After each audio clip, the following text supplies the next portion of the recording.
I'm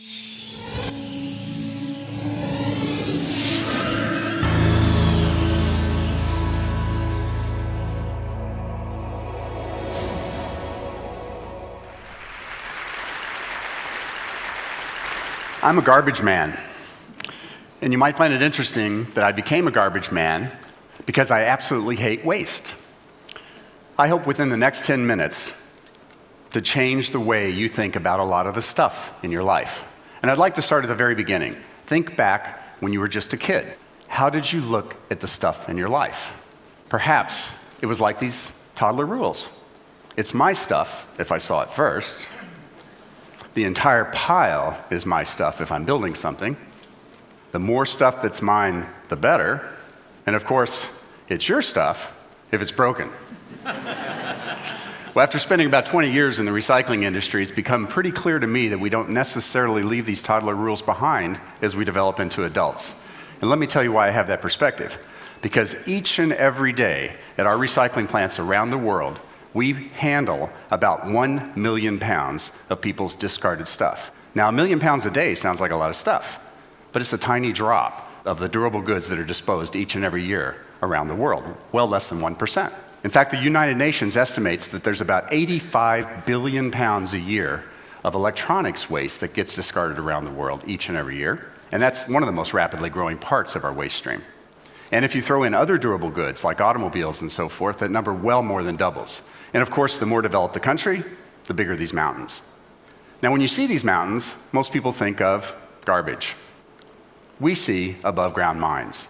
And the reason we see mines is because there's a lot of valuable raw materials that went into making all of this stuff in the first place. And it's becoming increasingly important that we figure out how to extract these raw materials from these extremely complicated waste streams. Because as we've heard all week at TED, the world's getting to be a smaller place with more people in it who want more and more stuff. And of course, they want the toys and the tools that many of us take for granted. And what goes into making those toys and tools that we use every single day? It's mostly many types of plastics and many types of metals.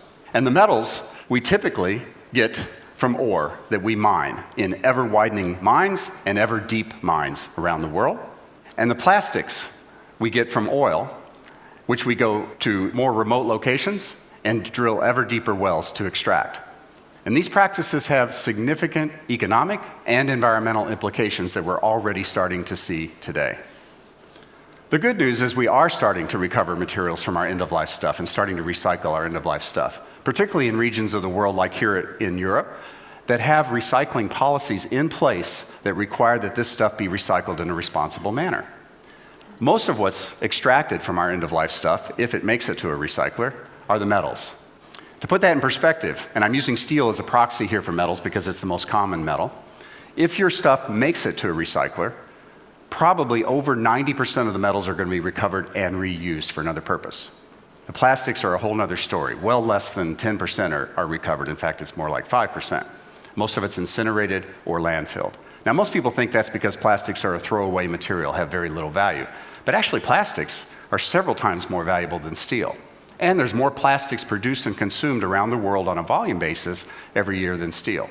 So why is such a plentiful and valuable material not recovered at anywhere near the rate of a less valuable material? Well, it's predominantly because metals are very easy to recycle from other materials and from one another. They have very different densities, they have different electrical and magnetic properties, and they even have different colors. So it's very easy for either humans or machines to separate these metals from one another and from other materials. Plastics have overlapping densities over a very narrow range. They have either identical or very similar electrical and magnetic properties, and any plastic can be any color, as you probably well know. So the traditional ways of separating materials just simply don't work for plastics. Another consequence of metals being so easy to recycle by humans is that a lot of our stuff from the developed world, and sadly to say, particularly from the United States, where we don't have any recycling policies in place, like here in Europe, finds its way to developing countries for low-cost recycling. People for as little as $1 a day pick through our stuff, they extract what they can, which is mostly the metals, circuit boards and so forth, and they leave behind mostly what they can't recover, which is, again, mostly the plastics. Or they burn the plastics to get to the metals in burn houses like you see here. And they extract the metals by hand. Now, while this might be the low economic cost solution, this is certainly not the low environmental or human health and safety solution. I call this environmental arbitrage. And it's not fair, it's not safe, and it's not sustainable. Now, because the plastics are so plentiful, and by the way, those other methods don't lead to the recovery of plastics, obviously, but people do try to recover the plastics. This is just one example. This is a photo I took standing on the rooftops of one of the largest slums in the world in Mumbai, India. They store their plastics on the roofs, they bring them below those roofs into small workshops like these, and people try very hard to separate the plastics by color, by shape, by feel, by any technique they can. And sometimes they'll resort to what's known as the burn and sniff technique, where they'll burn the plastic and smell the fumes to try to determine the type of plastic. None of these techniques result in any amount of recycling in any significant way. And by the way, please don't try this technique at home. So what are we to do about this space-age material, at least what we used to call a space-age material, this plastics? Well, I certainly believe that it's far too valuable and far too abundant to keep putting back in the ground or certainly send up in smoke. So about 20 years ago, I literally started in my garage tinkering around trying to figure out how to separate these very similar materials from each other, and eventually enlisted a lot of my friends in the mining world, actually, in the plastics world. And we started going around to mining laboratories around the world because, after all, we're doing above-ground mining. And we eventually broke the code. This is the last frontier of recycling. It's the last major material to be recovered at any significant amount on the Earth, and we finally figured out how to do it. And in the process, we started recreating how the plastics industry makes plastics. The traditional way to make plastics is with oil or petrochemicals. You break down the molecules, you recombine them in very specific ways to make all the wonderful plastics that we enjoy each and every day. We said there's got to be a more sustainable way to make plastics, and not just sustainable from an environmental standpoint, sustainable from an economic standpoint as well. Well, a good place to start is with waste. It certainly doesn't cost as much as oil, and it's plentiful, as I hope that you've been able to see from the photographs. And because we're not breaking down the plastic into molecules and recombining them, we're using a mining approach to extract the materials. We have significantly lower capital costs in our plant and equipment. We have enormous energy savings. I don't know how many other projects on the planet right now can save 80 to 90% of the energy compared to making something the traditional way. And instead of plopping down several $100 million to build a chemical plant that will only make one type of plastic for its entire life, our plants can make any type of plastic we feed them. And we make a drop-in replacement for that plastic that's made from petrochemicals. Our customers get to enjoy huge CO2 savings, they get to close the loop with their products, and they get to make more sustainable products.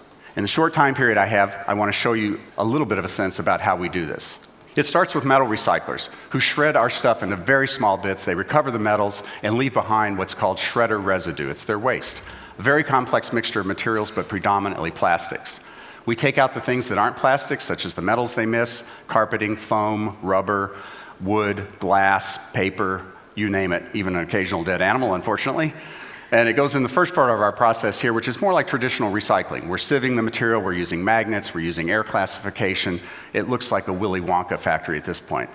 At the end of this process, we have a mixed plastic composite, many different types of plastics and many different grades of plastics. This goes into the more sophisticated part of our process, and the really hard work, multi-step separation process begins. We grind the plastic down to about the size of your small fingernail. We use a very highly automated process to sort those plastics, not only by type, but by grade. And out the end of that part of the process come little flakes of plastic, one type, one grade. We then use optical sorting to color sort this material. We blend it in 50,000-pound blending silos. We push that material to extruders where we melt it, push it through small die holes, make spaghetti-like plastic strands, and we chop those strands into what are called pellets. And this becomes the currency of the plastics industry.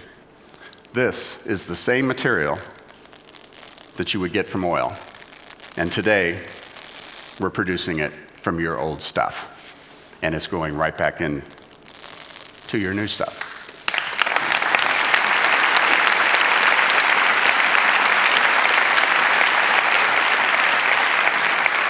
So now, instead of your stuff ending up on a hillside in a developing country, or literally going up in smoke, You can find your old stuff back on top of your desk in new products, in your office, or back at work in your home. And these are just a few examples of companies that are buying our plastic, replacing virgin plastic to make their new products. So, I hope I've changed the way you look at least some of the stuff in your life. We took our clues from Mother Nature. Mother Nature wastes very little, reuses practically everything. And I hope that you stop looking at yourself as a consumer. That's a label I've always hated my entire life. And think of yourself as just using resources in one form until they can be transformed to another form for another use later in time. And finally, I hope you agree with me to change that last toddler rule just a little bit to, if it's broken, it's my stuff. Thank you for your time.